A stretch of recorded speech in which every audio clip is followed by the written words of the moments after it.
Experiments. A scientific procedure undertaken to make a discovery. You can experiment on a new medicine, plant growth, how humans or animals adapt, or see how long humans could stay awake for until they go crazy. Even you could be an experiment.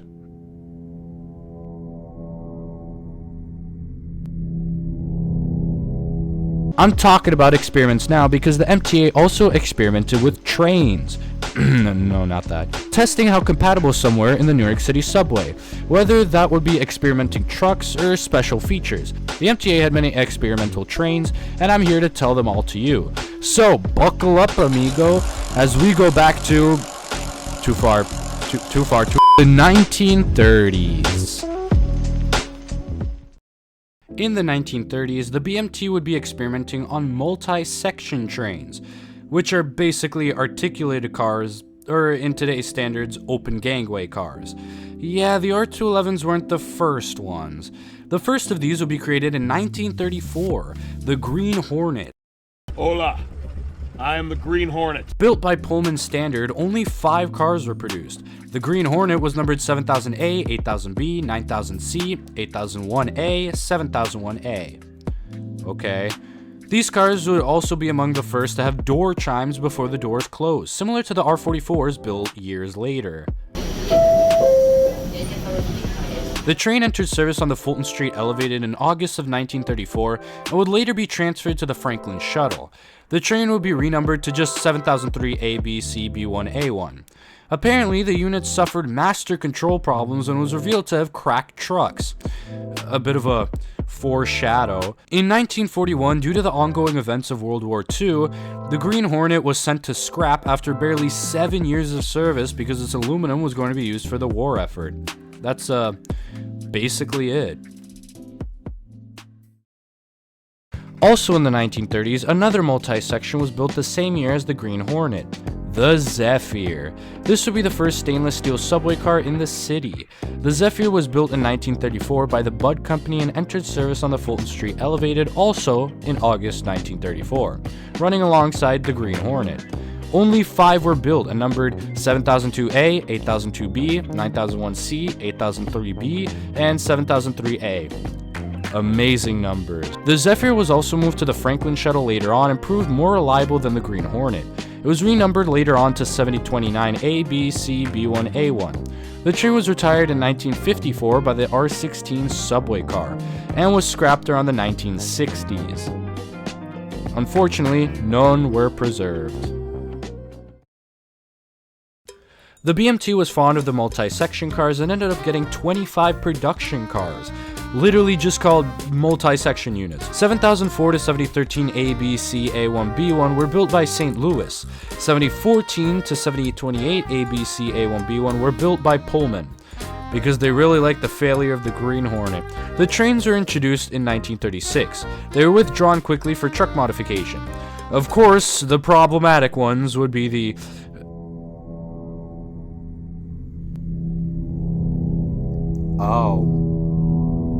Apparently the St. Louis cars were the problematic ones and Pullman actually locked in. Despite the issues, they all entered service on the Canarsie line, or today's L line, in 1937. The trains are able to run on both the subway and the old elevated lines because of their lightweight metal construction.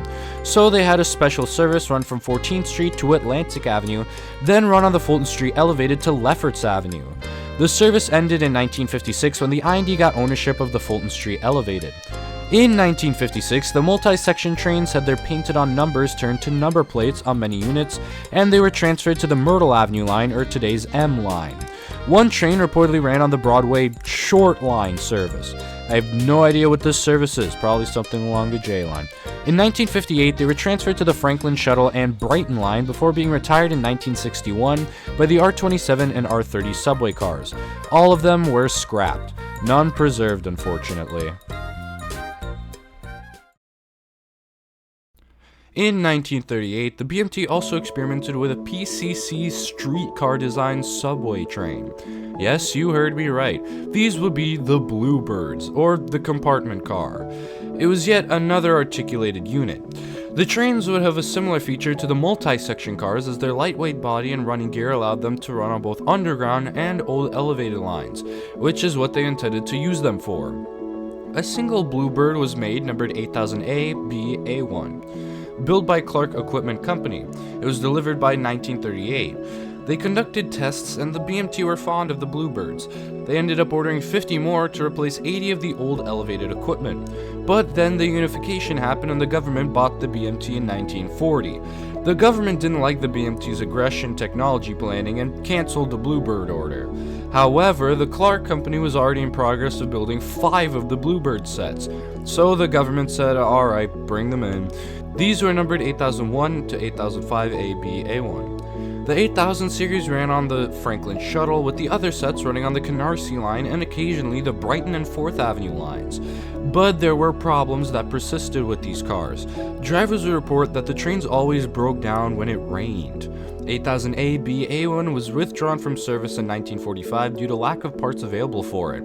However, 8001 to 8005 kept running until 1955, where they were all replaced by R16s. None were preserved and they were all scrapped by 1957. As we go on to something more familiar, the R11s. The R11s will be the first stainless steel cars. The Zephyr is technically the first, but this is the first R-designated car. Each car cost more than $100,000, so they were called the $1 Million Train. The R11 contract had 400 cars to be delivered for the new 2nd Avenue subway.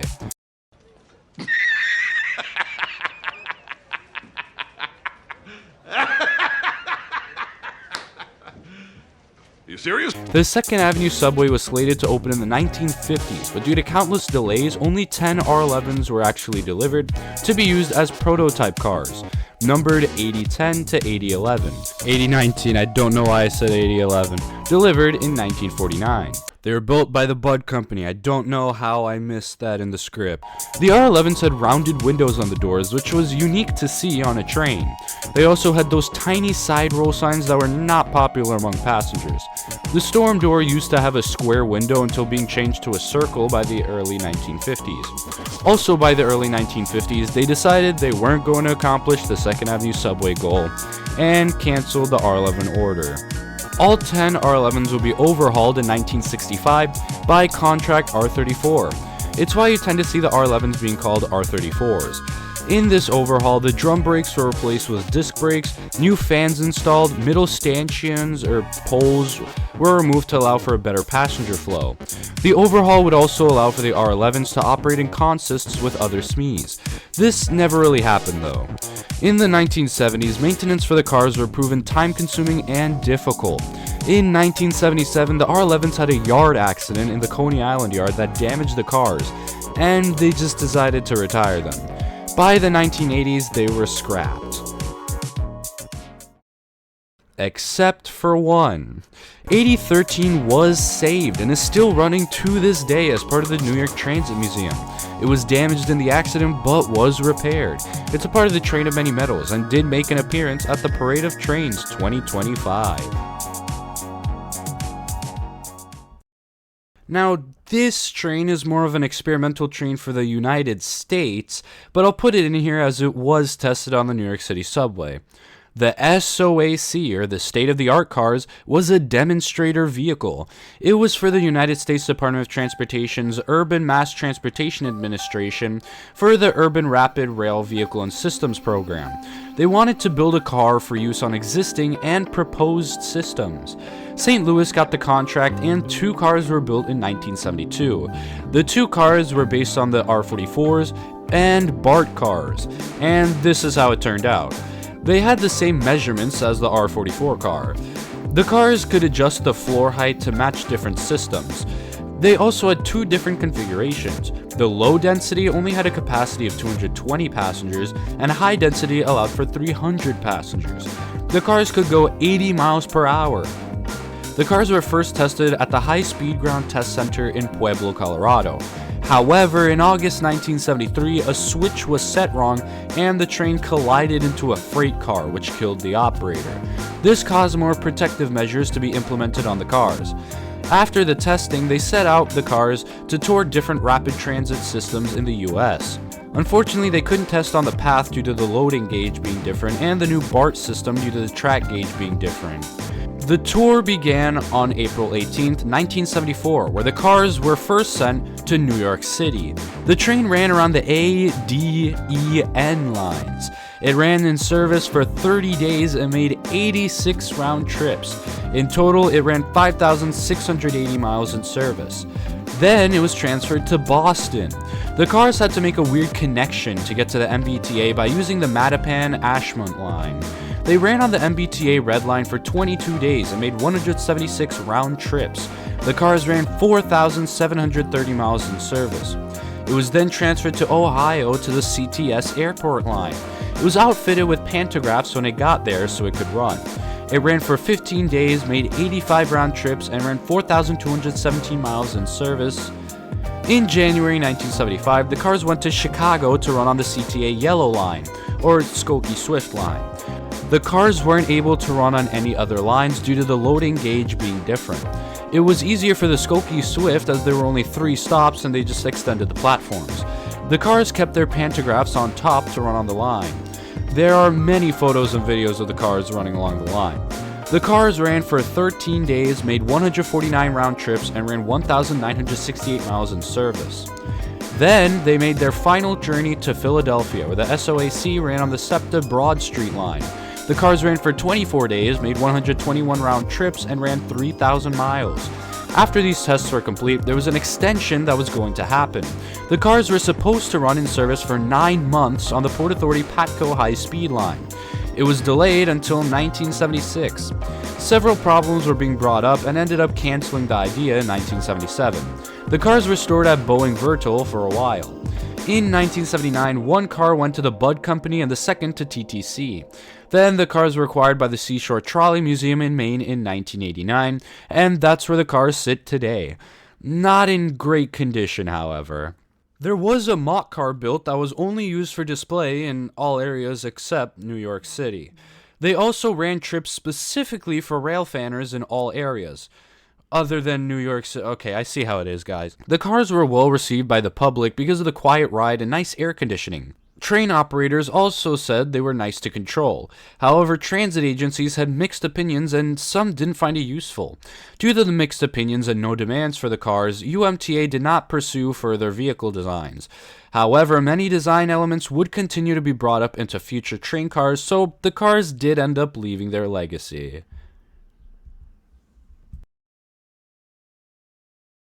Alright, we all know them. The R110s, the new technology trains. Let's start with the R110A. The R110A was built by Kawasaki in 1992 for the A division, or numbered lines. They were in 5 car sets and numbered 8001 to 8010.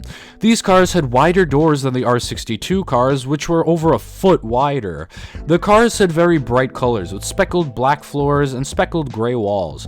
The cars had new LED signages on the exterior and interior, and had automated announcements, which was a first at this time. The front of the car could be signed as red for 7th Avenue line, green for Lexington Avenue line, and a more bluish color for the Flushing line. Apparently purple was difficult or couldn't be implemented. Just a quick edit. Apparently the cars derailed at one point at the 239th Street yard. There were frequent derailment in the 90s with these cars. Anyways, here's an R110 3 train. The cars had computerized cabs with a single lever for traction and braking, reversing key, small numerical and symbol keypad, and LCD flat panel display. The MTA actually proposed to build another articulated train or open gangway train along with the R110A, but the idea was rejected. The R110A entered service on the 2 in 1993. The trains would also run on the 5 line in 1997 and 1998, but I couldn't find any photos of it. Only a forum of people communicating about it. Apparently, when it ran on the 5, southbound trips are forced to skip 14th Street Union Square due to the wider doors not aligning properly with the gap fillers and causing large gaps. This is a Manhattan-bound 2 train. The next stop is 174th Street. Stand clear of the closing doors. I think the true expression go right way.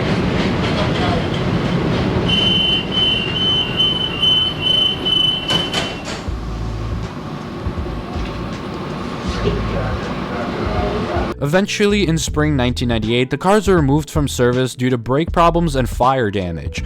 The cars sat around IRT property for a decade. Finally, in 2013, the MTA decided to put them to use. They converted all the cars to pump trains, reach cars, and generator cars. 8001, 8005, 8006, 8010 were towed off property to be converted in 2022 and still haven't returned to this day, I believe. The R110Bs. These were built by Bombardier in 1992 for the B division or lettered lines. The cars were in 3 car sets, being a 9-car train in total, numbered 3001 to 3009. The cars are slightly larger than the usual B division car. The usual B division car is 60 feet, while the R110 is 67 feet. Like the R110A, the R110B had new LCD signages on the exterior and interior, and new automated announcements. The front, however, kept the roll signs. The train entered service on the A in 1993. There's a YouTube video of the first run if you want to check it out.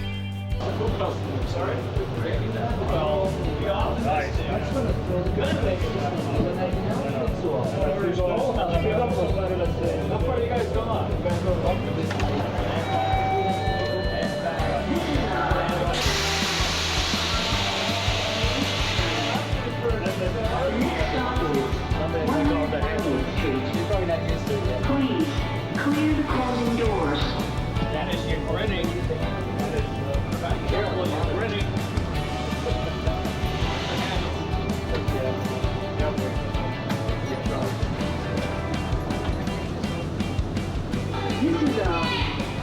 Brooklyn line.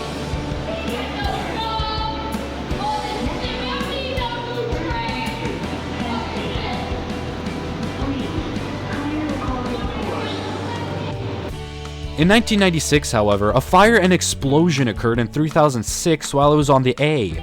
This caused 3007 to 3009 to retire and be cannibalized for parts.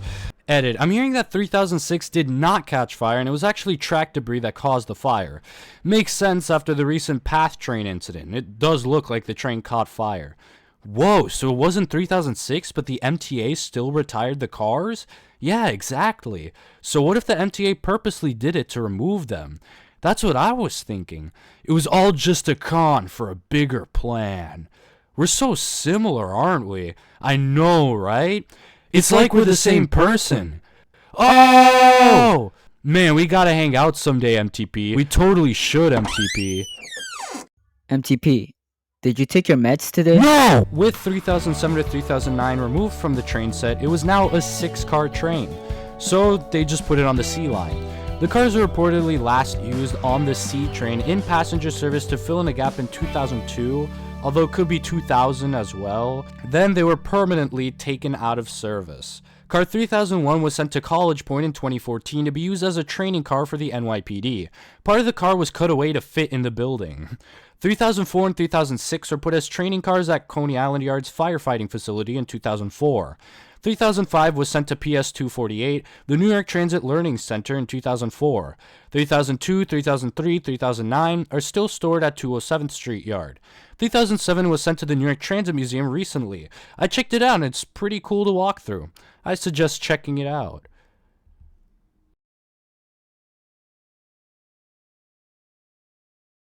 Couple of honorary mentions. These are experiments that were put on the rolling stock the MTA ran, and not just experimental trains built to be experiments or prototypes. I'll just put them here because we are talking about experiments. I'll cut it short as I'll probably talk about these when I get to the video for these cars, and I'll only be spitballing stuff. I will probably miss some facts, but I'm not naming everything. Anyways, in 1988, 8 R44 cars were outfitted with electronic flip dot signs. These signs lasted a year and were then removed by the time the R44s were overhauled. Check out Mystic Transit's video for more info on these. In the 2000s, the R62A tested 2 different things. The one train received destinations under the roll sign. I'm unsure if they're still there or not. They also tested local and express designations on the 7. These were removed. In 2010, several R68 cars that ran on the G were outfitted with new LED displays, LED lights, and PA systems. They even tested electronic door chimes. This is a Brooklyn Vanity train. The next stop is 7th Avenue. Stay with me. Upgrades were later removed and they decided not to go through with it. In 2013, a non-operational mock-up of the R179 was built. However, the car had huge problems with cracks in the chassis and the entire set was scrapped.